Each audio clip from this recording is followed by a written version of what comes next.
Hoy vamos a meternos de lleno en una historia muy personal, muy de verdad, las memorias de Jorge Félix, un sereno, lo que sería un vigilante municipal en Lima, Perú. Pero ojo, que esto no va solo de un trabajo, no, es el viaje de un hombre hasta encontrar una razón, una convicción de esas que no se tambalean. Y es que él mismo, Jorge Félix, nos lo deja claro desde el principio con estas palabras. No dice oficina, no dice puesto, dice trinchera. Y ahí está la clave de todo. Esta es la historia de cómo un uniforme pasa a ser como una segunda piel, y una simple ronda de noche se convierte en una misión casi sagrada. Así que esa es la gran pregunta que vamos a intentar responder hoy. ¿Qué tiene que pasar en la vida de alguien para que un trabajo se convierta en un juramento, en algo tan personal? Pues la respuesta, como casi siempre, está en sus recuerdos. Venga, empezamos. Primera parte, el retorno. La historia arranca en un momento muy concreto. Jorge Félix vuelve al Serenazgo de San Miguel después de nada menos que 25 años fuera. Y claro, se siente como un novato, un principiante en un mundo que en realidad ya conocía. El punto de encuentro es el Parque Argentina, y la descripción nos mete de lleno en la escena. Casi podemos sentir esa brisa que llega del Pacífico, ver cómo la luz se cuela entre las hojas de los árboles y escuchar el murmullo de los serenos mientras esperan a que empiece el turno. Es un ambiente de calma tensa, ¿sabes? La rutina a punto de empezar. Y esa rutina arranca, fíjate, con una disciplina que es casi militar. El ritual es siempre el mismo: formarse en filas, escuchar las órdenes, la inspección del supervisor y, finalmente, cada uno a su unidad. Para Jorge, esto es un déjà vu en toda regla, una coreografía que le suena, pero que a la vez siente muy lejana después de tanto tiempo. Y en esa vuelta, pues encuentra de todo. Un elenco de personajes de lo más variopinto. Desde León, que es una leyenda, un héroe nacional, hasta Peluquín o Puertas, que le dan ese toque de color de humanidad al grupo. Y, cómo no, Chilco, el marine retirado que va a ser el encargado de guiarle en sus primeros pasos.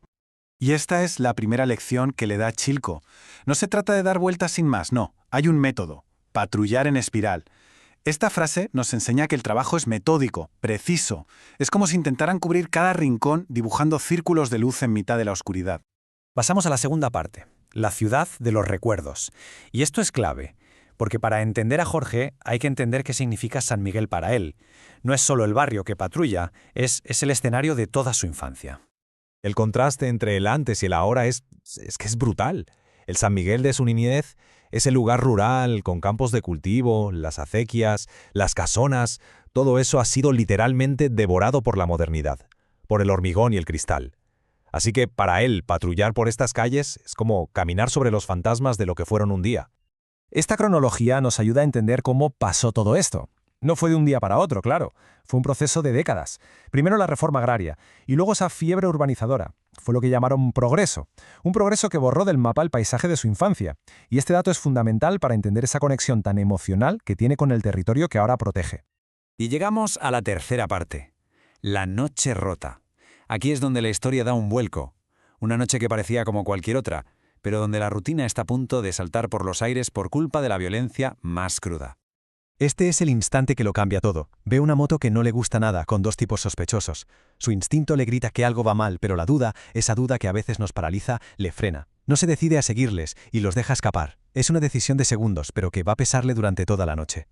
De repente, la radio escupe un código: 1050. La tensión se dispara al máximo. Un 1050 significa agente caído. Mientras Jorge y su compañero pisan el acelerador hacia el lugar de donde ha venido un disparo, el aire se vuelve denso, cargado de malos presagios. La escena que se encuentran al llegar es simplemente desoladora. La narración aquí se vuelve muy sensorial, ¿verdad? El sonido de los cristales rotos al pisarlos, ese olor a pólvora mezclado con sudor frío, la imagen terrible del conductor inmóvil y, sobre todo, los agujeros de bala que cuentan una historia de violencia brutal. Y entonces, este detalle. Un detalle que lo cambia todo. Un paramédico mira la huella de una mano ensangrentada en el parabrisas y resume la tragedia con una sola frase. Ya no es una víctima anónima. Es alguien que luchó, que se aferró a la vida con todas sus fuerzas hasta el último segundo. En medio de todo ese caos, la pregunta resuena: ¿quién ha sido? Hasta que un testigo de la descripción que le hiela la sangre a Jorge. Fueron dos tipos de negro en una moto negra. Son ellos. Es la moto que dejó escapar. Y en ese momento, la culpa se mezcla con el horror. Cuarta y última parte, el juramento del sereno. El impacto de esa noche lleva la historia al hospital. Y es allí, en ese ambiente cargado de dolor, donde el deber profesional de Jorge se va a transformar para siempre en una misión. El punto de inflexión es este. Una niña de 6 años, la hija del conductor asesinado, hace la pregunta más inocente y a la vez más demoledora que se puede imaginar. Y en esa sala de espera, el eco de esa pregunta rompe por completo la coraza profesional de Jorge. Es que el dolor de esa niña le golpea tan fuerte que le transporta a su propio pasado, al recuerdo de su propia hija llorando por él.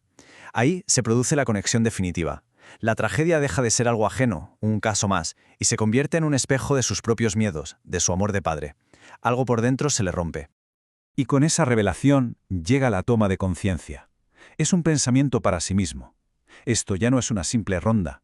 Cada calle, cada parque, cada esquina que ilumina con la luz de su coche patrulla se ha convertido en territorio personal.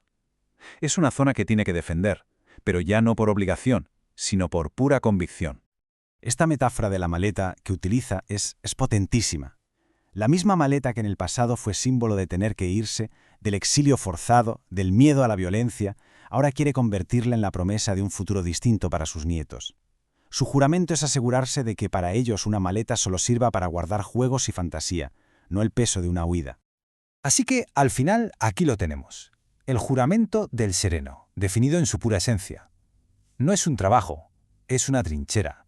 Es una promesa de que los niños del barrio puedan oír los grillos por la noche en lugar de disparos. Es convertirse en la última línea de defensa contra la oscuridad.